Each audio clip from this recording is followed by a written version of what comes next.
much for generous introduction, and happy to see you all here and to participate in this very important forum. There needs to be more of these discussions, having in mind the dynamic and very turbulent geopolitical situation and the tectonic shifts in geopolitics. Thank you for inviting me, and very happy also to be in company of Mr. Bugajski, who I've been admiring since and reading his papers and books since I was a youth activist in the 90s. So this is a real pleasure and honor. Now I'm going to. There's so much to say when it comes to let's see, region, the security aspects. Alex informed me that I need to be a bridge between the introduction panel and the security panel, and when I hear a bridge, I immediately associate that with the bridges that we need to build over the Danube between Bulgaria and Romania, and the connectivity issue that we all have, especially in the region, the infrastructure connectivity, I mean, but also other type of strategic connections that we need to build.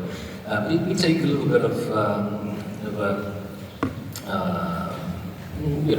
freedom to touch upon a few other points which were kind of a continuation from what Mr. Bugajski was mentioning and the other colleagues before me.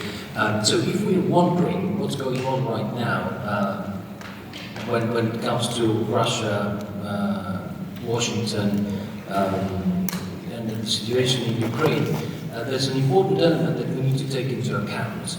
The geopolitical standoff that we will be witnessing in the long run ahead of us. Right now there's people who are convinced that the biggest rival of the West right now, the United States in particular, is China. And that Russia could be somehow drawn back into being Western friendly in order to deal with the bigger rival, and that's China. That is why right now I believe part of the motivation of the administration in Washington to create these type of attempts to stabilize the situation in Ukraine and negotiate with Russia is exactly under the concept and the impression that Russia could be an ally against China. This is a complete and utter illusion and hallucination, if you will. But there's still people who believe this, and they will live through a bitter disappointment when they see that the Russians have no intention of aligning with the Western concepts when it comes to China, Iran, and other countries of that nature. There's the let's say the community of democracies, and there's the community of the anti-democracy international, if you will. It's Russia, it's China, it's Iran, it's North Korea, it's all of that. And it's very clear that Russia will never join our efforts to let's say, defend democracy or anything of that nature.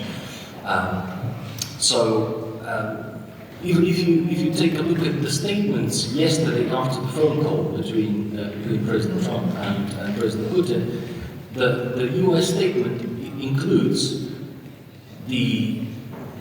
a sentence which basically says Iran will never be allowed to have the capabilities to destroy the state of Israel. That is never even mentioned in the Russian statement, which is twice or three times as long as the US one.